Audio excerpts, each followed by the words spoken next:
ఈ మధ్యన సార్ చెప్పిన సామెత ఉంది కదా మొన్న సభలో అని చెప్పి దాన్ని చూసి ఎలకలబడ్డట్టు, నీ చంద్రబాబు అంత మొగోడే అంత మునగాడే అయితే ఎందుకు అమరావతిలో ఒక్క సెక్రటేరియట్ కట్టుకోలేకపోయాడు? 5 సంవత్సరాలు క్లియర్గా పరిపాలన చేసిండు కదా.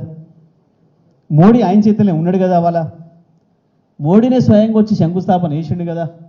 మేము కూడా ఏం కిరికిరి పెట్టకుండా మా కేసీఆర్ సార్ కూడా వచ్చి ఆశీర్వాదం ఇచ్చి వచ్చిండు కదా మీకు. అయినా ఎందుకు ఒక్క బంగ్లా కట్టలేకపోయినావు? మా కేసీఆర్ ఉన్నదాన్ని ఊలగొట్టి అద్భుతమైన బంగ్లా కట్టిండాడు సచివాలయాన్ని మొత్తం భారతదేశం అంతా వచ్చి చూసేటట్టు.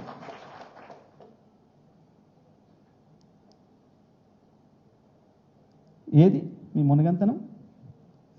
మహామేధావులు ఇంత పొడుగు సర్టిఫికేట్ రాసుకుంటారు, వాళ్ళకి వాళ్ళే సంతకాలు పెట్టుకుంటారు, ఇట్లా బేషన్ భుజాలు కొట్టుకుంటారు వాళ్ళకి వాళ్ళే. ఏమైంది తెలివి? ఎందుకు ఇవ్వాలని కూడా ఇంకా 6-7 గంటల కరెంట్ ఉంది ఆంధ్రప్రదేశ్లో.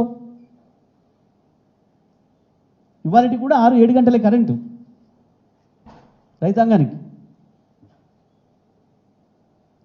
ఎందుకు కేసీఆర్ ఇవ్వగలిగిండు 3 ఏళ్లలో 24 గంటల కరెంట్? ఒక ఆంధ్రప్రదేశ్లే కాదు, గుజరాత్లో కూడా 6 గంటల కరెంట్ ఇప్పటికి కూడా రైతాంగానికి. 6 అంటే 6 గంటలు, 6 నిమిషాలు కూడా ఎక్కువయ్యారు, 6 సెకండ్లు కూడా ఎక్కువయ్యారు.